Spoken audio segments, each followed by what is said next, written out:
Tak ada apa-apa pasal cari gaduh pagi-pagi. Yang lain saya yakin dan saya percaya supaya pihak kerajaan agar melihat perkara ini dengan lebih dekat untuk memastikan bahawa kementerian ini akan dapat lebih berjaya maju untuk memastikan Bumi Putera tidak tertinggal, orang Melayu tidak tertinggal dalam perusahaan yang dikatakan terutamanya balak, industri yang semakin menjelang senja. Jadi kita berharap apa yang saya nyatakan tersebut dapat lebih perhatian yang sewajarnya untuk pastikan kelestarian kementerian ini akan dapat diteruskan untuk masa-masa yang akan datang. Terima kasih, Ya Ketua. Sekian, wassalamualaikum warahmatullahi wabarakatuh. Terima kasih. Terima kasih Yang Berhormat Hulu Terengganu. Saya jemput Yang Berhormat Paya Besar. Point of order 99.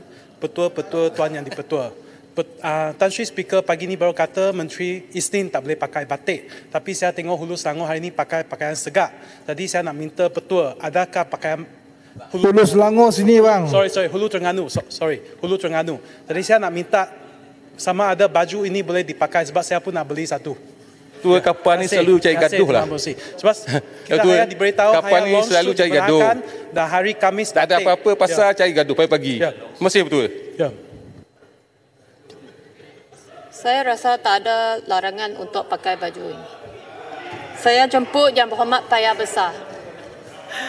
Ya Betul, boleh tak saya guna satu perkataan? Tak boleh, sila duduk. Bahawa kapal sila duduk. tak ada otak, boleh guna tak? Sila duduk.